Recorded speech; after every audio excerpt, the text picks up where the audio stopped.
Good Tuesday morning, Northstate. Preston Donion here talking about a weather alert day. We are concerned about critical fire danger in two different dimensions. First of all, the active fires that are already out there, the way they're going to be affected by today's weather, and then also the potential for new fire starts thanks to the lightning that's rolling into the region. So let's talk about that first aspect and get things going and jump right into that fire overview where we're seeing hotspots. Now, this information may have changed. As you watch this later in the day, you may have new acreage, new containment numbers, but these are where we saw satellite detected hotspots about 2:30 this morning. They fly that satellite over about 4 times a day, and it detects where we've got heat and light energy that just is abnormal, and that tells us, okay, this is an active area of fire.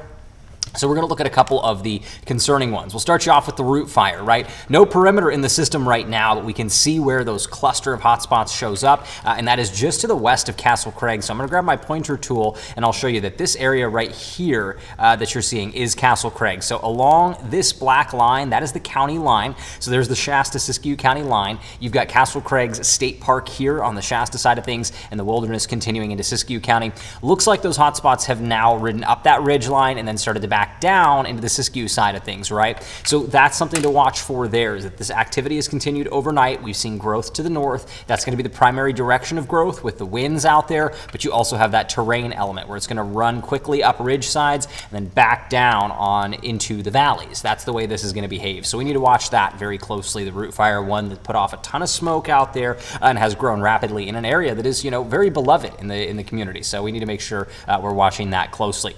Speaking of beloved, beautiful mountain terrain, let's take you over to the peak fire. You can see in that pink color, that's the fire perimeter, and the hotspots are all along the northern end of the fire, or at least the east, rather the western end of the fire, but as you head into the higher terrain. So northwest portion, maybe some red hotspots in there, but overall it's that western flank of the fire that we've seen growth. Not necessarily the worst thing. If you're going to have fire activity, you want it away from communities, away from infrastructure. That's the way that it's trending. But it is getting into more difficult terrain. You can see the Trinity Alps there highlighted as very, very challenging to get access to. So this may be one of those slow, long-burning fires that continues to progress for a while just due to the difficulty of getting crews in there to make those defensive efforts. Now, at the bottom of your screen, you're seeing the log fire. That is one that's mapped out about 100 acres larger yesterday than we saw reported in the morning, so that grew significantly on Labor Day, and I expect that to continue. You see those hotspots well outside of the map perimeter in pink. You got hotspots all around, but mainly kind of riding the terrain, so growing off to the west and to the east rather than any real north-south element. Taking a look at the Dillon fire, this is the largest of those new fires, right? Over 7,000 acres. As of my last update, that may have changed when you watch this. Again, this is being recorded about 8:10 on Tuesday morning, but you do see that the big focus for that growth has been along the western flank of the fire. So that's where we're seeing things. Positive for folks along Highway 96, but still a lot of fire activity out there, and as long as we can keep this away from communities, that's a good thing, but this is running into rugged terrain just west of the existing perimeter. So I expect that acreage to update pretty soon. You're probably going to see that jump today at some point over 8,000, 8,500 acres. Wouldn't surprise me in the least. And then finally, taking you to the blue fire. This is one that has seen significant activity near Sayad Valley. We saw a lot of new levels of evacuation warnings and orders out there as a result of fire action moving to the north, right? You talk about those south winds that are out there. That's mainly through the valley. You get a little bit more variation, especially with the mountainous terrain of Siskiyou County, but we have seen some growth to the north as well as all around the perimeter. But with that northern element, you're getting closer to the Sayad Valley community. So that's why you've seen those evacuation warnings and orders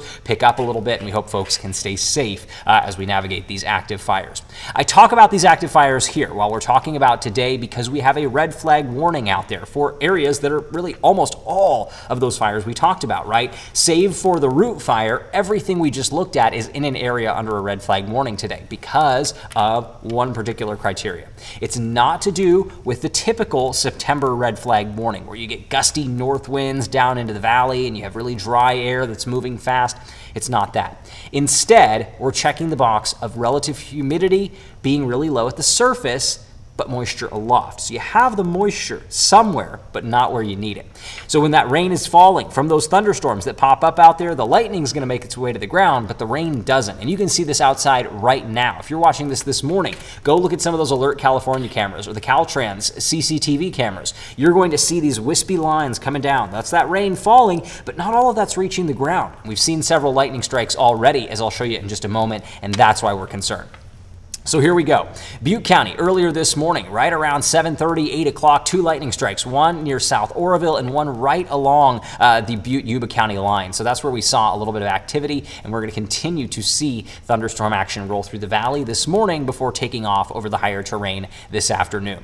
Here's what we're getting, right? We've got moisture riding up from Southern California, setting up shop throughout the Central Valley all morning long. A huge outburst of lightning showed up between Central California and up towards the Bay Area. So you move from Fresno up towards, a little bit closer to Stockton, Sacramento. That stretch saw thousands of lightning strikes early this morning. That's made its way into the Northstate recently. So we're going to see more lightning throughout the valley, but you have that moisture element. It's just not at the surface. We don't have the surface humidity out there that we need, and that's what you're going to see when we look at relative humidity values. Sure, they're fairly, high this morning, enough to get that moisture down to the ground in some places, but as we head into the afternoon, more so towards 5, 6 o'clock, you're going to see humidity values closer to the teens or 20-25%. And so really dry, thirsty air. And when the air is that dry, it evaporates a ton of that falling precipitation. But evaporation is a process that requires energy. So we're going to take energy out of the air into converting that water into water vapor. So when we're taking energy out, it's a cooling process. So you get really cool air when you get that evaporation, and that cold air is dense, sinks down to the ground, hits the ground, and spreads out in all directions. And that's where we get those gusty, erratic winds. And so that's the other element. That's what I'm concerned about with the existing fires, is that we're going to get thunderstorms over top of them that may create new lightning strikes, may lead to new fires, but also we're probably going to see activity pick up on those existing fires that we talked about. And again, tomorrow, another day where we might have some thunderstorms out there and relatively dry air to contend with. Here's your thunderstorm outlook for today. It highlights that, you could definitely see some thunderstorm action in the valley, and that's happened already. Right? We talked about Oroville. We talked about areas near Gridley getting a couple lightning strikes early. That could make its way all the way up towards Lakehead before we're done with the morning stretch today. You get a little later on into the afternoon, and all of a sudden you're talking about the higher elevations. My big focus area, if I were to pick one spot on the map, it's going to be here, kind of along the Shasta, Plumas, Lassen County tri-point here, right along the Sierra Crest. Models have been hammering that as an area where we could see prolific lightning and likely new fire starts out there. Thankfully, no major existing fires as of right now that could be driven by those winds, but new fires are very likely today. Maybe not there, but I think that is going to be your best bet. Here's that fire weather outlook from the Storm Prediction Center. They're the ones that produce that thunderstorm outlook, but they also talk about fire weather, and they see that we're going to get a lot of lightning. We're just not going to get the rain that we would need for that to be a-okay. This is not the time of year where we've got enough moisture at the surface for things to just go unproblematic. We're going to see that thunderstorm potential out there, and pretty much everywhere that could see thunderstorms could see some dry lightning. Now, this isn't the highest end of the scale, right? We're at that isolated dry lightning rather than scattered, but it's still worth being very careful, very cautious about what you do today. Make sure you report smoke, anything that you see out there. To wrap this up, going to fly you through precision cast. It's dragging those showers through the north end of the valley, right? You may see brief heavy rain out there, but for the most part, these thunderstorms are going to underperform in the dimension of precipitation. And so you're not going to get the rain that you need for that lightning to just pass by without a problem. You're likely going to see fire ignitions out there, especially for a lot of areas that have seen some really hot, dry days recently. Yes, you go back about a week and we saw lots of rain and lightning over the high country and even in the valley, but things have dried out. Once again, you saw tons of days over 100 degrees in that past week, and all of a sudden we're concerned about new fire starts. Here's 1 o'clock. Doesn't look like a lot's going on out there, but there are things, and then there you go, the Sierra Crest right along the Plumas and Sierra County line, and that rolls a little further north. Hopefully we get that heavy rain. I'm just not sold on it. I don't think we're going to get a ton of precipitation everywhere. That's not to say it won't happen. There are going to be areas with downpours today. There are almost certainly going to be areas with some brief hail happening.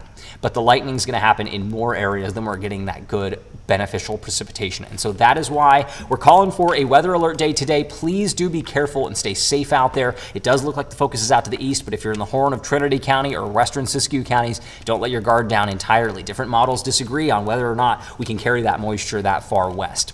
That's the story for today. Tomorrow we should ease out of this. Probably won't be a weather alert day, so get through today, and we're on our way towards a fantastic weekend just around the corner. Thanks so much for watching, and again, stay safe.